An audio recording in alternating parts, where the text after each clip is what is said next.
ኢትዮጵያውያን ጨምሮ ሌሎች ስደተኞች በውሻ እየተሳደዱ ወደ ፖላንድ የሚያቋርጡባቸው አደገኛ ጫካዎች በሰሞኑ መነጋገሪያ ሆነው ታይተዋል።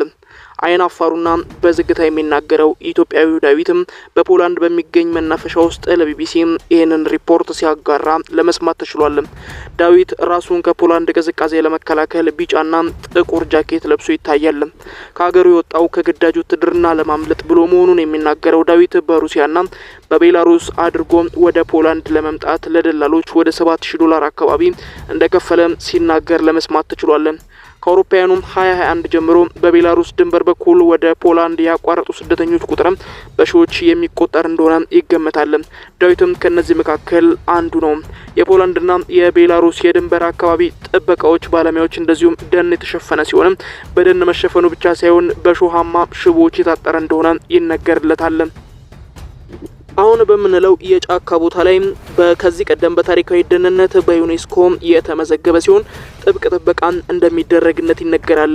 አሁን ግን ስደተኞች ወደ አውሮፓ ህብረት ሀገራት ለመግባት እንደ መተላለፊያ መንገድ ሲጠቀሙበት ይታያል።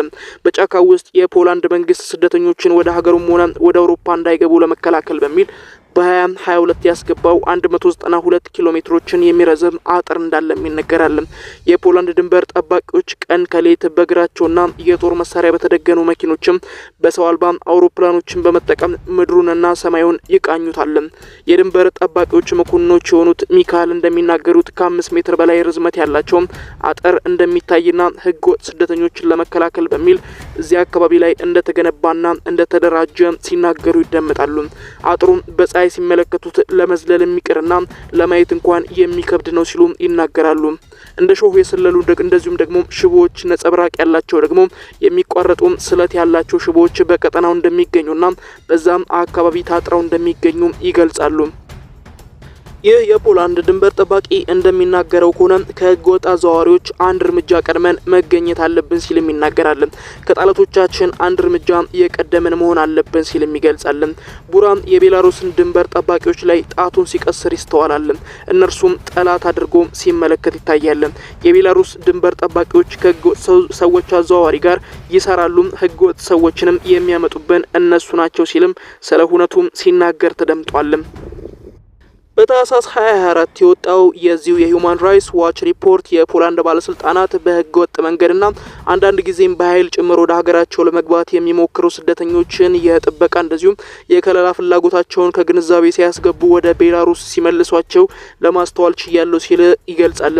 የቤላሩስ የ2024 ምንጫት ተከትሎም የአውሮፓ ህብረት ጠንከር ያለ ማዕቀብ ከጣለ በኋላ ፕሬዝዳንት አሌክሳንደር ሉካሼንኮ እንደሚናገሩት ከመካከለኛው ምስራቅም ሆነ ከአፍሪካ የሚመጡ ስደተኞች በህገወጥ መንገድ ወደ ፖላንድ ድንበር የሚያደርጉት ጉዞ እንደማያስቆሙ መናገራቸው ይታወቃል።